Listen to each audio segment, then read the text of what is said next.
We got all kinds of tour dates. You haven't posted them up yet, though, right? Still there? Yeah, I'm here. Okay. Yeah, we got a bunch. We posted some coming up, but we got tour dates all the way through next year. Okay. Now I noticed there's some changes in the band. Do you want to talk about that, or you just want to leave that alone for now? Yeah. No, that's fine. Everything's on the table. Hang on a second. I'm having trouble. Let me disconnect from the. Hang on. All right, go ahead. Wi-Fi not connected. Boom. There we go. This is better. Okay. Is that better? Yeah, that's a lot better. Okay, I'm at the studio, so I was outside on the Wi-Fi and it wasn't working that well. Oh, okay. Well, I was just wondering if you can fill us in on kind of what happened, because I was kind of, like everybody else, I was like, what? Yeah, same here.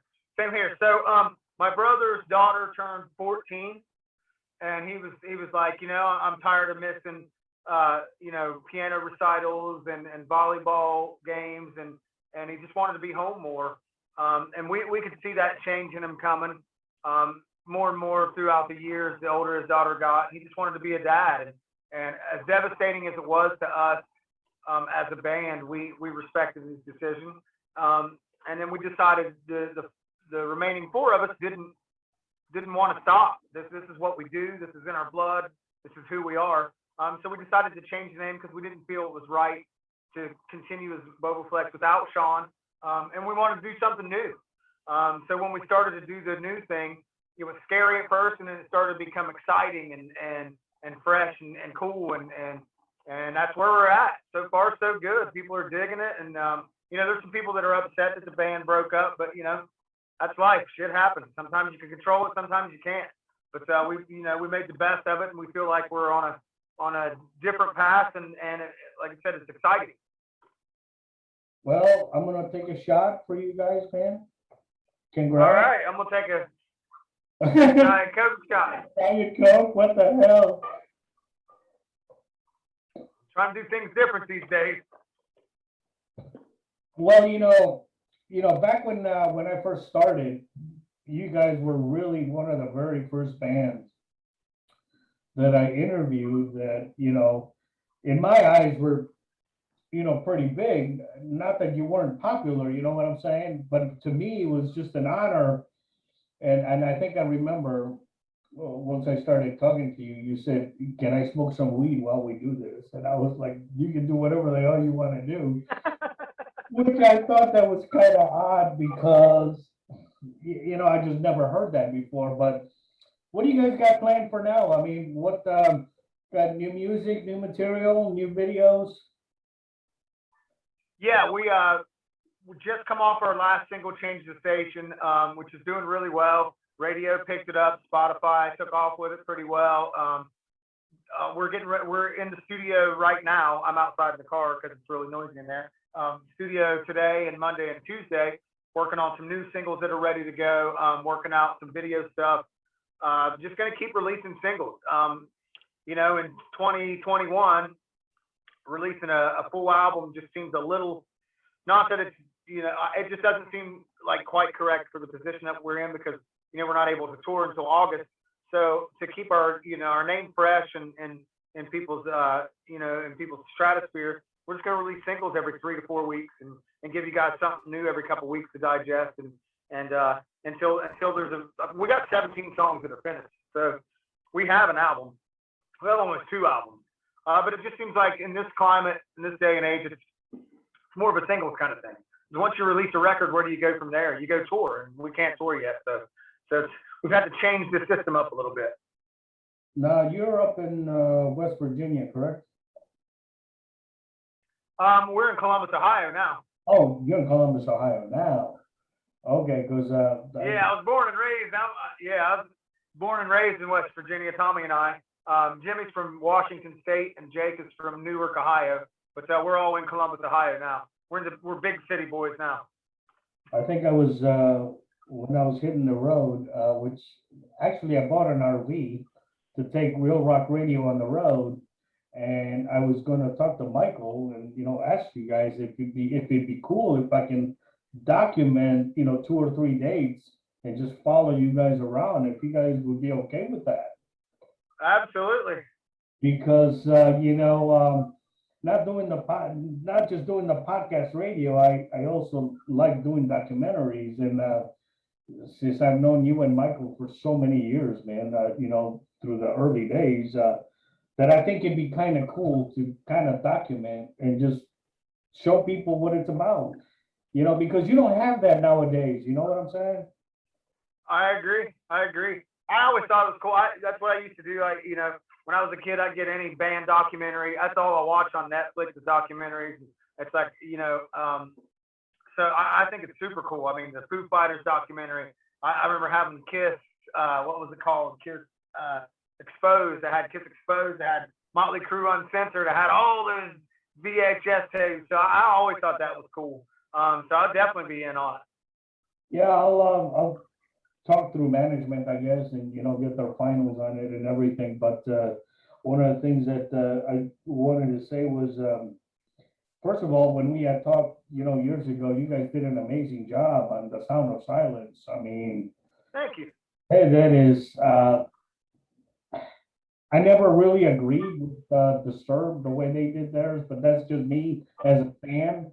You know what I'm saying? I'm more of a hard rock fucking, the way you guys just did it. And I don't know if you remember, it was a friend of mine that went to go see you guys at a club in, oh shit, what is it, South Beloit, that you guys played there a lot, quite a bit. And he wrote me and he said, dude, these guys did Sound of Silence, Bubble Flex, you gotta get them, man. And I'm like, how the fuck am I gonna get them? I don't even know, I don't even know where to start. And I don't remember how it got started, but anyway, I ended up with your manager, and long story short, but that's how I became a fan, and I'm still a fan. And I think you guys did a fantastic job on that Queen song, man. That is Thank you. Sam J. Jones that played Flash Gordon, he liked it. Brian May of Queen, he gave us a thumbs up on it. So I mean, I don't know what else to say about that. I think that's as far as a musician can take their, when their heroes say that they did a good job. I'm like, all right, that's a good day. Write that down as one of the best days of my life. Yeah, when I saw the review of Brian May, I think I was talking to Shauna about something else, and I said, hey, you got anybody good that I can put on the air? She's like, yeah, the lonely ones. And I'm like, okay, well, who are they, right? So I go through she sends me the bio and everything, and I'm like, what the fuck? I know who these guys are. Like, I know these guys. Yeah. It was definitely, like I said, it was a strange transition. It all happened right before the pandemic happened. So we started a new band, and then the pandemic comes into play, and so it's been a rocky start to the band. But something feels different about it. Something feels special about it. People are, because of Bubble Flex and the fan base that we built there, we've had a lot of people come over to the Lonely One side and give us huge support. So I feel like instead of starting at square one, we were starting about square five, which is very fortunate for a brand new band. So yeah, things are going well. I just, like I said, there's something in the air. Something feels different this time. You guys have a great chemistry, man. As a fan, of music, I'll tell you, man, there's a really big difference in the chemistry, the music, the lyrics, just the way it feels as a fan when you listen to it, I just got off right before I'm talking to you. I got off with Rudy Sarzo from Quiet Riot, and we were, talking about music because, we're both old timers, we all kind of lived through that shit, the change and the digital music era today and everything. And I had asked him, first of all, Quiet Riot was the very first band that I ever saw live, and it just blew me away. And then for me to be talking to my musical hero 20 years later, or 30 years later. I don't even know how old I am anymore because I don't really give a shit. But anyway, I asked them, did any given point, did you just want to say, screw it, man? I just, I played with, founding member of Quiet Riot, played with Randy Rhoads, the greatest, everything, Ozzy, everything. We went through the whole thing. My interview was supposed to be 20 minutes. It lasted an hour and a half. And I mean, it just, Yeah. the guy is so down to earth that I don't think ever in his mind ever wanted to become famous. He said, I just wanted people to like my music. How do you feel about that? I feel the same way. It's like after working so hard and doing all the crazy things that we did, splitting dollar cheeseburgers to stay alive and all that stuff. It's just like, I've had regular jobs, and during the pandemic, I had a couple regular jobs, and it's not for me. It's not something I want to do. I mean, as far as being worldwide famous, that'd be cool. I think that'd be super cool.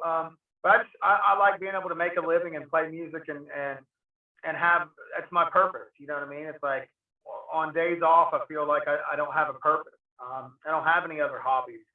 I like to record, write, sing and play, perform music and do videos and things like that. And it's all encompassing, all 24-hour day kind of thing. And I couldn't see myself doing anything else. If it leads to, jet planes and diamond toilet seats, and awesome. But if it leads to being able to pay my rent and live a decently comfortable life, that's awesome as well. It's like I said, we're in the studio right now, and it's one of my favorite places to be. And if anything comes from it or not, if people like the song that we're recording, or if they hate the song we're recording, it was still a blast to be in there with my friends and make this music happen. So I think that's the key. Whatever happens is going to happen. I'm just having a damn fun time doing it. Well, that's great. One of the things that I told Rudy was, I said, my podcast started off as a joke, really. I didn't realize that when you put yourself out on the web, it's the world, not just, your hometown or your neighbors or your friends. Started off as a joke, just high school friends sharing music. Hey, you want me to play Judas Priest for you? Oh, hell yeah, man. Needless to say, I didn't realize the world was listening. So I think once you do something that you love, it's the fans that are going to decide at the end of the day. Authenticity goes a long way.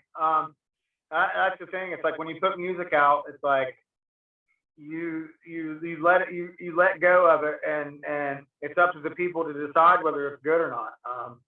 And you can think you have the greatest song in the world, and people just go, it was all right. And then you think you have a real piece of shit that I don't even know where we're putting this out, and it connects with everyone. So you never know. You never know what's going to connect with the people. But authenticity is a big thing. If you're real about it and vulnerable and things, people notice. And if you can sing, it's even better. If you can't sing, they still might notice. But hey, there's some people out there that can't fucking sing shit, but they're so popular. So even if you can't sing it, people like it. Yeah. Fuck, it is what it is. You never know what's going to happen. Some people are famous for making TikTok videos. It's an interesting world right now. We're so connected, at the same time so divided.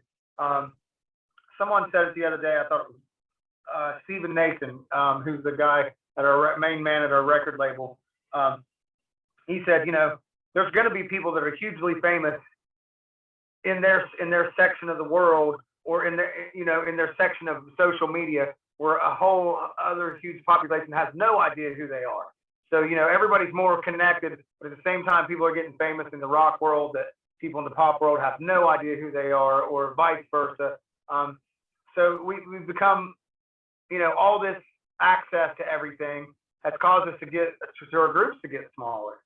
I didn't see that one coming, No, when I was talking with Rudy, I asked him, how technology and everything has changed and everything. I said, what do you like different today versus back when, when I was a kid reading, Hit Parader magazine and, and all that.